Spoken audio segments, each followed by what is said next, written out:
we're in opposition. Thank you, Mr Speaker. Pleasure to support this bill.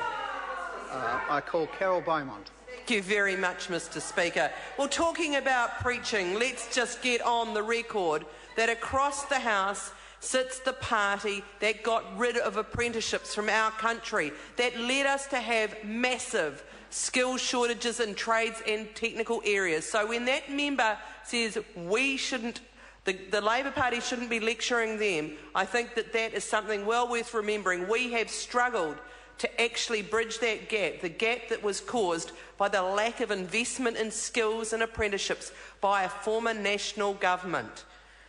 This bill, the Industry Training and Apprenticeship Amendment Bill, in my mind is a real lost opportunity.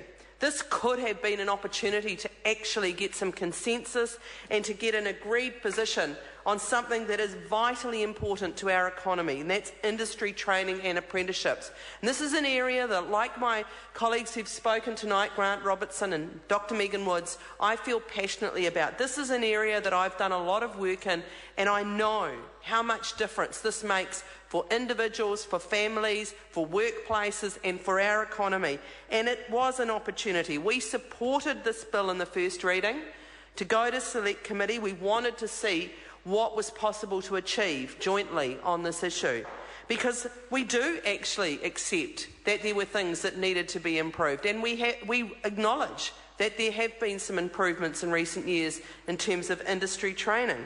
This bill could have been something that was shared and agreed across this House, but we will be opposing this bill now, and I'm going to talk about the two main reasons as others have. But that lack of consensus, that missed opportunity, has big consequences for our economy, because we still have major gaps. We have many New Zealand qualified tradespeople and technicians living in Australia.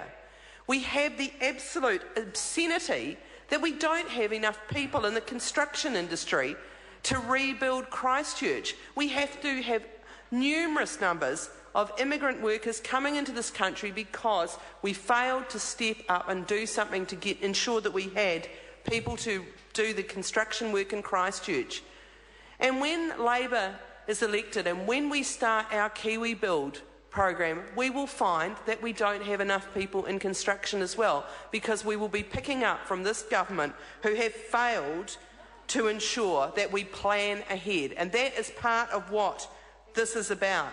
The two main areas that we're concerned about include the fact that the government does not seem to think that there is any role in any forward planning in any area, no strategic analysis of what is needed.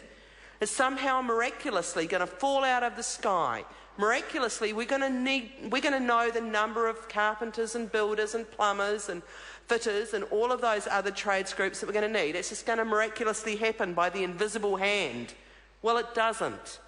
It requires a strategic approach. And when National was elected, there was a skills strategy in place that had been developed by business, by unions, by government agencies and by industry training organisations working together. One of their very first acts, one of the government's very first acts, was to throw that skills strategy right out the window. So, going back to this bill, the two main reasons we are opposing it are first and foremost because of the privatisation by stealth through allowing organisations other than industry training organisations to be funded directly by government to organise and undertake industry training. And the second reason because of the removal of the skills leadership function of ITOs.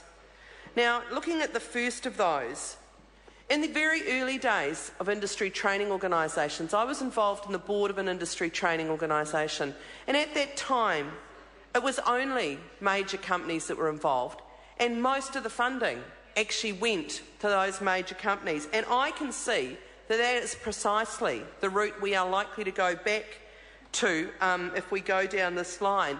And as Grant Robertson mentioned, small businesses are the big losers in this. If industry training becomes something that individual companies can get funding from, do the training that they want for their own particular workforce to their own particular needs, that has the risk that A, the trainees don't get a qualification that's recognised elsewhere and is portable and is complete. They might get bits of qualifications. And B, that in fact many employers will miss out as well. Small employers who, as we know, are a vital part of our economy.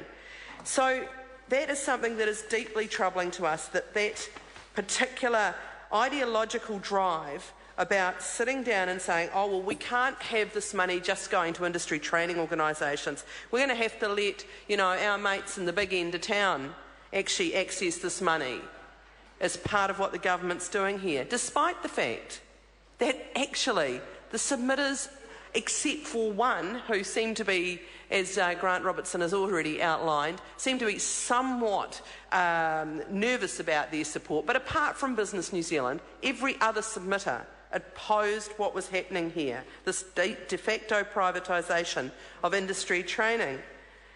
And it's also, I just really want to reinforce the importance to our economy in having skills that are transferable, that we can have some confidence, that we have people who are qualified to do a complete role, rather than having particular employers accessing money to train to their own particular specifications. Actually, they have a responsibility. Industry training was never about saying we'll provide all the money, that government will provide all of the money for all of the training that employers should do. That was ridiculous. The company-specific stuff was always meant to be something that an individual business took up. And all of the research shows that is sensible business practice anyway, because the returns from investing in training are really high. Research report after research report. We could go out there and we could ask employers directly. There is no question that one of the things that has the biggest impact on lifting productivity is investing in training. So businesses do need to do that and actually get an immediate benefit from doing so. So the second reason around the skills leadership part, this is the planning bit. There seems to be an almost pathological fear of planning on the other side of the house. It's kind of like, if we just leave it up to individual businesses or individual people, it will all work out in the end. But actually we need to be analysing, where do we need people? Where do we predict that we need people in 3 years, 5 years, 7 years? What does the health workforce look like at the moment? Where will we need people in the future? What does the construction industry look like? If we have a manufacturing industry left in this country after the economic sabotage across the house, if we do, the manufacturing industry absolutely needs skilled technical people, tradespeople. If we want to have good quality jobs for people who may not want to go down the academic route, but who we need to play an important role in our economy, if we want well-trained jobs, providing the sorts of skills that we need in manufacturing, that we need in construction and infrastructure, then we need to plan for it. It doesn't just magically happen. And that skills leadership function is an opportunity for those employers collectively in an industry, alongside the unions in those industries and alongside some of the relevant government agencies, to sit down and work those things out and to look at what is needed based on their own knowledge and experience.